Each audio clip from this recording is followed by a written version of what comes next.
প্রত্যেক মানুষের বডি একটি খোলা বইয়ের মতো, শুধু আপনাকে জানতে হবে সেটা কিভাবে পড়তে হয়। কারণ আপনি যদি কোনো রুমে এন্টার করেন, তাহলে মানুষ সবচেয়ে প্রথমে কি নোটিস করে? আপনার একটি শব্দ বলার আগেই আপনার বডি ল্যাঙ্গুয়েজ, আপনার হাঁটা থেকে শুরু করে কথা বলার স্টাইল ডিসাইড করে যে আপনাকে রেসপেক্ট করতে হবে নাকি ইগনোর।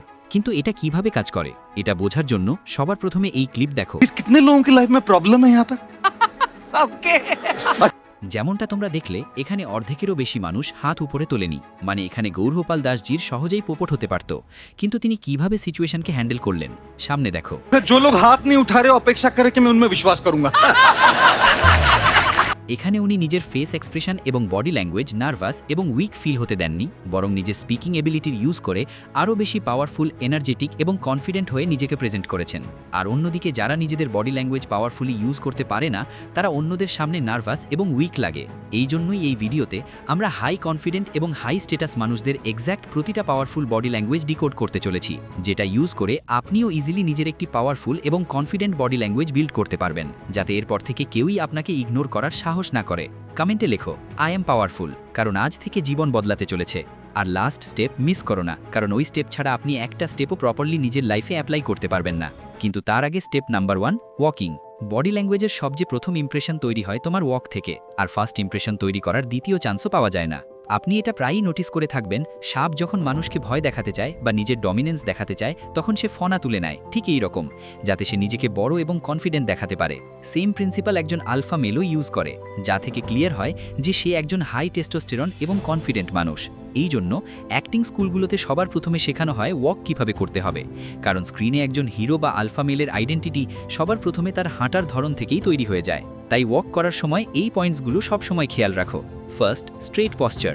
যখন ওয়াক করবে, নিজের ব্যাক সোজা রাখো, শোল্ডার্স রিল্যাক্সড রাখো এবং চেস্ট একটু ওপেন। এটা ইনস্ট্যান্টলি তোমাকে কনফিডেন্ট দেখায়, চাইলে ভেতর থেকে তুমি নার্ভাসই কেন না হও। Second, I line. সবসময় সামনে দেখো, নিচে তাকিয়ে হাঁটা তোমাকে ইনসিকিউর দেখায়, যেমন তুমি এনভায়রনমেন্টের উপর কন্ট্রোল রাখো না। আই লাইন উপরে রাখলে তোমাকে পাওয়ারফুল এবং অ্যাওয়্যার লাগে। Third, natural arm swing. খেয়াল রাখো, যখন কোনো ছোট প্রাণী বা ইনসেক্ট ভয় বা স্ট্রেসে থাকে, তখন সে নিজেকে ছোট এবং স্টিফ বানিয়ে নেয়। ঠিক তেমনই, যদি তুমি নিজের আর্মস এবং শোল্ডার্সকে একদম টাইট রেখে হাঁটো, তাহলে তোমাকে উইক এবং নার্ভাস লাগবে। হ্যান্ডসকে আর্টিফিশিয়াল কন্ট্রোল করার দরকার নেই, শুধু ন্যাচারালি নড়তে দাও, না বেশি স্টিফ না বেশি ড্রামাটিক। Fourth, walking speed. না এত ফাস্ট দৌড়াও যে মনে হয় তুমি লেট, আর না এত আস্তে যে মনে হয় তোমার মধ্যে এনার্জিই নেই। ব্যালেন্সড পেস রাখো, যা দেখায় যে তুমি নিজের কন্ট্রোলে আছো। যখন তুমি straight posture, relaxed shoulders, eye contact এবং ন্যাচারাল রিদমের সাথে ওয়াক করো, তখন কোনো শব্দ না বলেই মানুষ তোমাকে রেসপেক্ট করে। ওয়াকিং ছোট একটি জিনিস মনে হয়, কিন্তু এটাই তোমার প্রথম ইন্ট্রোডাকশন হয় দুনিয়ার সামনে। এবার কথা বলি সেই মিস্টেক্স নিয়ে যেগুলো তোমার অ্যাভয়েড করা উচিত। ফার্স্ট, ঝুঁকে হাঁটা। যখন তোমার ব্যাক বেন্ড এবং শোল্ডার্স পড়ে থাকে, তখন ক্লিয়ার মেসেজ যায় যে তোমার নিজের ওপর কনফিডেন্স নেই। Second mistake, hands in pocket. ভাবো তুমি কোনো মেয়ের কাছে যাচ্ছ আর তোমার 2 হাত পকেটে আছে, তাহলে তার চোখে তুমি ইনস্ট্যান্টলি শাই, নার্ভাস এবং উইক লাগবে। কখনো কখনো ক্যাজুয়াল মনে হয়, কিন্তু বেশিরভাগ সিচুয়েশনে এটা তোমাকে ক্লোজড অফ এবং ডিফেন্সিভ দেখায়। Third, exaggerated movement. কিছু মানুষ ওয়াকের সময় আননেসেসারি হাত নাড়ায় বা ওভার স্টাইলিশ হওয়ার চেষ্টা করে। প্রবলেম এটা যে ওভার অ্যাক্টিং তোমার ন্যাচারাল কনফিডেন্স শেষ করে দেয় এবং তোমাকে ফেক মনে হয়। তাই শুধু মনে রাখো, সিম্পল স্ট্রেট ন্যাচারাল ওয়াকই সবচেয়ে পাওয়ারফুল হয়। Step 2, standing. আপনার বডির 40 থেকে 50% অংশ আপনার পায়ের হয়। এই জন্য আপনি কিভাবে হাঁটেন, কিভাবে দাঁড়িয়ে থাকেন, এটা খুব বেশি ম্যাটার করে আপনার বডি ল্যাঙ্গুয়েজকে ডমিনেন্ট নাকি উইক দেখানোর জন্য। যেমন আপনি যদি কারো সামনে নিজের ফিট ক্লোজ করে, হ্যান্ডস ক্রস করে এবং একদম অ্যাটেনশন মোডে দাঁড়িয়ে যান, তাহলে এটি একটি উইক এবং সাবমিসিভ পজিশন হয়।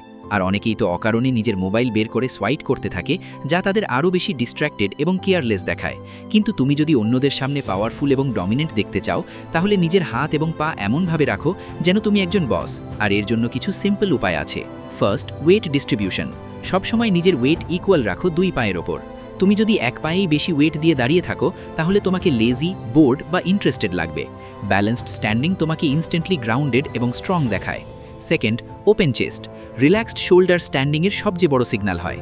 তোমার টর্সো যখন চেস্ট একটু ওপেন থাকে এবং শোল্ডার্স রিল্যাক্সড থাকে, তখন তোমাকে পাওয়ারফুল এবং অ্যাপ্রোচেবল দুটোই মনে হয়। ক্লোজড চেস্ট বা ফোল্ডেড আর্মস তোমাকে ইনসিকিউর এবং ডিফেন্সিভ বানিয়ে দেয়। Third, stable hands position. মানুষ প্রায়ই দাঁড়িয়ে থাকার সময় কনফিউজড হয় যে হাত নিয়ে কি করবে। সিম্পল রুল, হাত ন্যাচারাল রাখো, হয়তো সাইডে লুজ অথবা সামনে লাইটলি ক্লাস্পড। অ্যাভয়েড করো হাত পকেটে রাখা বা বারবার ফিজেট করা, কারণ এটা তোমার নার্ভাসনেস দেখায়। Fourth, head position.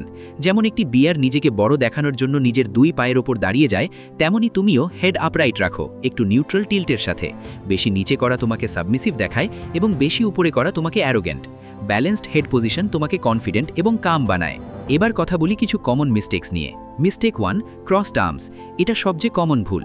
যখন তুমি আর্মস ক্রস করে দাঁড়িয়ে থাকো, তখন মেসেজ যায় যে তুমি ক্লোজড অফ অথবা নিজের কমফর্ট জোনে আছো। গ্রুপ কনভারসেশনে এটা তোমাকে ডিফেন্সিভ দেখায়। Mistake 2, shifting too much. মানুষ যখন কন্টিনিউয়াসলি এক পা থেকে অন্য পায়ে ওজন শিফট করে, তখন মনে হয় যে তারা ইমপেশেন্ট এবং অ্যাংশাস। মনে রাখো, stillness equals to confidence. Mistake 3, leaning on walls or objects. কোনো ওয়াল, টেবিল বা চেয়ারের উপর লিন করা তোমাকে ক্যাজুয়াল এবং কেয়ারলেস দেখায়। এটা স্পেশালি ফর্মাল সিচুয়েশনে অ্যাভয়েড করা উচিত। সবসময় মনে রাখো, ব্যালেন্সড স্টান্স, ওপেন পশ্চার এবং কাম স্টিলনেস তোমাকে অটোমেটিক্যালি পাওয়ারফুল এবং কাম দেখায়। Step 3, sitting. এবার আপনি একজন আলফা মেলের মতো হাঁটা এবং দাঁড়িয়ে থাকা তো শিখে নিয়েছেন, কিন্তু আপনি যদি নিজের সিটিং পজিশনে ধ্যান না দেন, তাহলে আপনার সব মেহনত জলে চলে যাবে। তাই বসার সময় একদম এমনভাবে বসুন যেন আপনি সবার বস, একদম রিল্যাক্সড এবং কনফিডেন্সের সাথে। আর এটা করার জন্য সামনে অনেক পাওয়ারফুল বডি পশ্চার আছে। First, sit upright with back support. সোজা হয়ে বসুন, ব্যাককে চেয়ারের সাপোর্টে রাখুন। এই পশ্চার তোমাকে অ্যালার্ট এবং অ্যাটেন্টিভ দেখায়। ঝুঁকে বসা তোমাকে বোর্ড এবং উইক বানিয়ে দেয়। Second, feet firm on the ground. পা সবসময় ফার্মলি গ্রাউন্ডে রাখো। পা নাড়ানো বা বারবার ফোল্ড আনফোল্ড করা তোমার রেস্টলেসনেস দেখায়। স্টেবল ফিট মানে stable impression. Third, open posture with hands. হাত কমফোর্টেবলি টেবিলের উপর রাখো বা ল্যাপে রিল্যাক্সড পজিশনে। ওপেন পশ্চার তোমাকে অ্যাপ্রোচেবল এবং কনফিডেন্ট বানায়। Fourth, slight lean forward. কনভারসেশনের সময় হালকা একটু সামনে ঝোঁকা দেখায় যে তুমি ইন্টারেস্টেড এবং এঙ্গেজড, কিন্তু বেশি ঝোঁকা ওভার ইগার মনে হয়। এই পশ্চার করার সময় সবসময় নিজের ফেসে স্মাইল রাখো। এটা আপনাকে নিডর এবং হাইলি কনফিডেন্ট মানুষ দেখাবে। এবার কথা বলি কোন কোন মিস্টেক্স তোমার অ্যাভয়েড করা উচিত। ফার্স্ট, স্লাউচিং। ব্যাককে ঝুঁকিয়ে বসা তোমাকে লেজি এবং ডিমোটিভেটেড দেখায়। Second, crossed arms or legs. Crossed arms এবং টাইটলি ফোল্ডেড লেগস তোমাকে ডিফেন্সিভ এবং ক্লোজড অফ দেখায়। Third, fidgeting with hands and feet. Pen ঘোরানো, আঙুল নিয়ে খেলা বা নেইলস চিবানো এসব তোমার নার্ভাসনেস রিভিল করে। Fourth, over gesture or flailing. প্রতিটা কথার সাথে বেশি হাত ওয়েভিং তোমাকে আনকন্ট্রোলড এবং চাইল্ডিশ দেখায়। মনে রাখো, হাত একটি ল্যাঙ্গুয়েজের মতো হয়। পয়েন্ট, চপ, ফ্রেম এবং স্টেপল তোমাকে পাওয়ারফুল দেখায়। অন্যদিকে হাইডিং, ফিজেটিং এবং ওভার ইউজ তোমাকে উইক বানিয়ে দেয়। এই সমস্ত স্টেপস ইউজ করেই তুমি নিজেকে যে কোনো এনভায়রনমেন্টে একজন আলফা মেলের মতো প্রেজেন্ট করতে পারবে। আর এই ভিডিও যদি আপনাকে একটুও হেল্প করে থাকে আপনার লাইফে গ্রো করার জন্য, তাহলে প্লিজ একটা সাবস্ক্রাইব করে আমাদের সাথে জুড়ে যান, যাতে এমন আরও সেলফ ইমপ্রুভমেন্ট ভিডিও আপনার মিস না হয়ে যায়। এখন যদি তুমি নিজের টেস্টোস্টেরনের ইউজ করে ন্যাচারালি স্ট্রং হতে চাও, তাহলে এর ফুল প্রসেস স্ক্রিনে দেওয়া ভিডিওতে ডিটেলস এক্সপ্লেন করা আছে। ক্লিক করে দেখতে পারো। আর হ্যাঁ, আমি তোমার সাথে ওখানেই দেখা করব।